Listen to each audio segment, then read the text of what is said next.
film it. Casey, You no. gotta film it. You have to film it. Okay. Daddy, Daddy.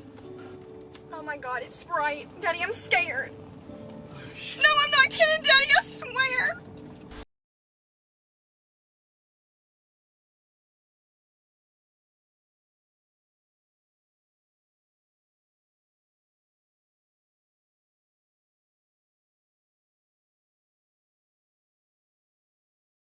Hey, what is up guys? Welcome back to the channel to a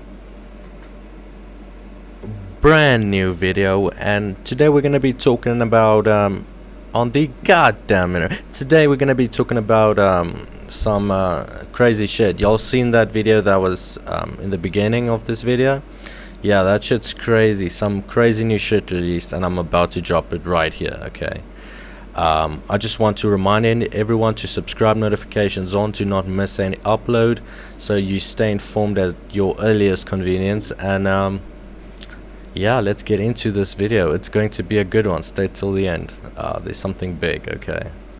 So basically what this is, right, a lot of people seeing these weird metallic like spheres, balls, lights, however you want to describe them. They're really weird. I know the border, can't remember the agency specifically that I'm mentioning or thinking about, but there's released footage on the official aerosite.gov of some of these things flying over the border. So it's definitely everywhere. Nobody seems to know what it is, at least publicly, right?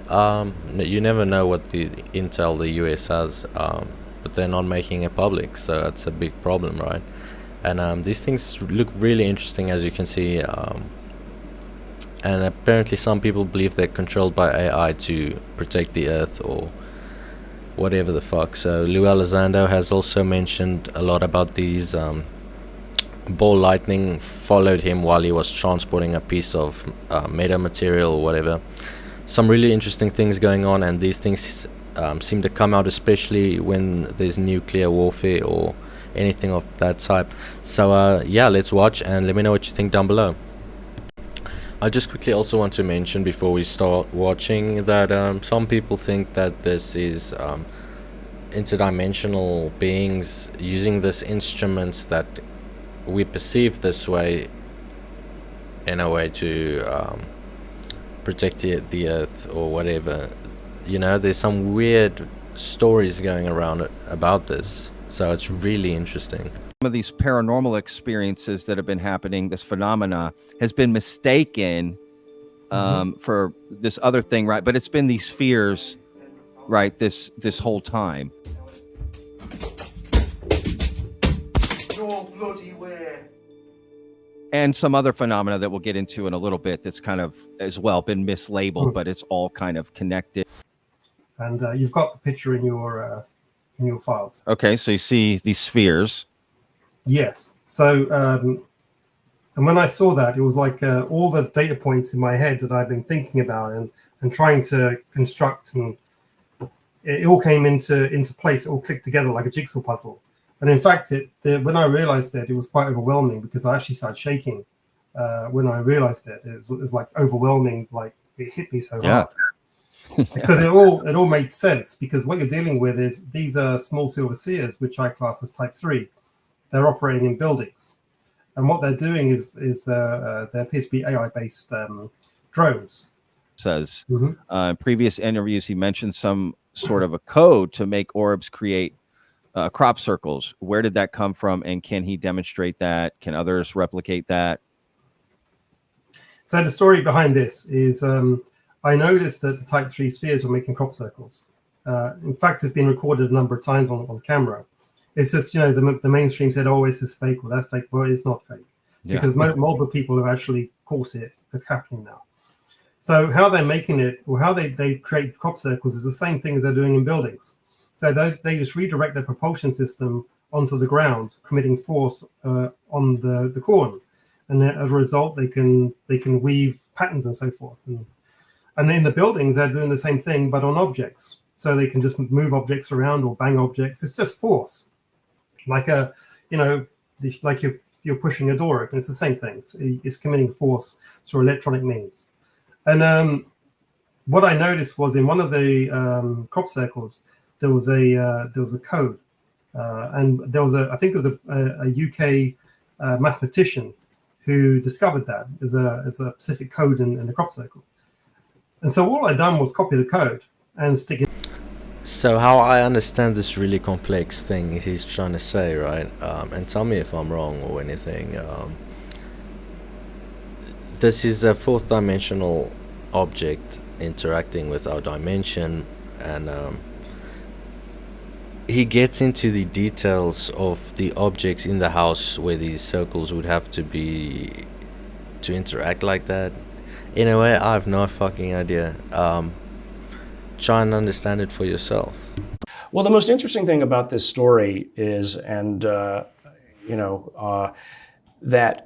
the metal sphere story came to my attention because of a gentleman in England had been noticing in a lot of the pictures of claimed UFOs that they were often, you'd have the central object, and then there would be at least 3 or 4 of these metal spheres that would be surrounding it almost as if they were scouts or guards.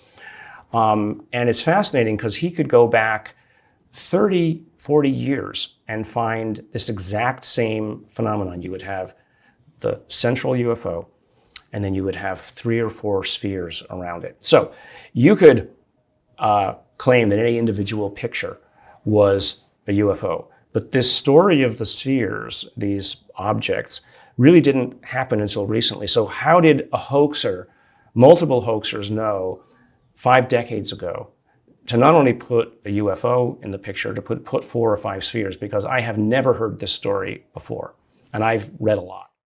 So if we look at the diagram, on the left is ground floor, on the top of the right is the first floor. And the sphere itself is operating in the attic, on the first floor above the stairs. And what's happening is that when it relays, it's banging the coal shed door, which is on the ground floor, which if you look at the layout of the house, is the most shielded part of the building. Interesting. So when it broadcasts, it has to go through 1, 2, 3, 4 walls, which will block the signatures, block the emissions. So what it's doing is it's banging the door. Everyone goes down there to see what's going on. And then it's safe to broadcast, which again is in alignment with the inverse square law of radiation. The further you are from the source, the safer it is. So you're saying essentially that there was 2 spheres that were sort of connecting, and the door was in the way of that, and so it's just moving because of that, not like on purpose. They're not trying to bang the door 8 times. No. The type 3 in the building is trying to relay up to the type 2s.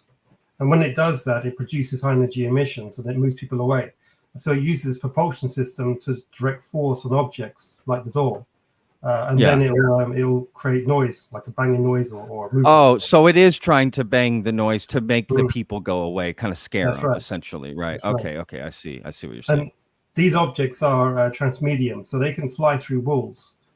Some pretty mind-bending stuff, right? Please let me know in the comments if you understood any of that. I'd love to read that. Yeah, really interesting. Hard to digest though.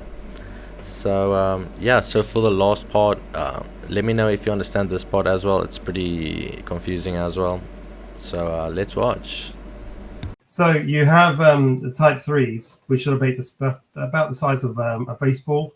Got it. They operate low to the ground. They operate in buildings, but they also operate pretty much anywhere that masks their electronic signatures. So including holes in the ground, including tunnels, including caves, anything that masks electronic signature. But like any network, it has to go where it has to go. So sometimes it routes through populated areas, which is where the houses become haunted, as they say, with poltergeists. Yeah. And what happens is that they're like a transponder. So they will go into a building and they will basically, you won't even know they're there. They will just fly about, but no one will really know they're there. And then when they need to, they'll uplink, and then they will start producing emissions. and then they will cause actions to move people away from the emissions and transmissions, which is in accordance with the inverse square law of radiation, as I said. When they relay up to the type 2 spheres, which is with the ones a slightly larger variant. These are about the size of a bowling ball, maybe a bit bigger. That's the ones obviously the US government is talking about, and the Congress was briefed about. And then they will either link up to the type 1 V formation, which is the big triangle, which is even larger variants. Or they're seen daisy chaining across the country and over high elevations, such as mountains and buildings, for instance. So, once the V formation's up in the sky, you can determine where it's looking by the position of the type 2, because the type 2 will always be directly back center of this triangle formation. And as I said, they appear to be using a mathematical process called trilateration, which is so the front 3 spheres are doing 2D tracking in space, and then the third one at the back is, or the fourth one at the back, is actually calculating the distance. So it means with this formation, you can determine what it's actually doing, which is tracking objects in 3D space. So there's 4 spheres at a time. You have the type 1 V formation, which is 3, and then you have the type 2 at the back. Got it. And okay. And so, okay, I see. Mm-hmm. I see now. Okay. Oh, yeah, that's interesting. That is, so technically it's 5 working. Well, they're different variants. They do different things. So you can't categorize them separately. Yeah. So there's different formations as well, right? Sometimes just X, Y, Z. Okay. How long have you been working on this theory? Just,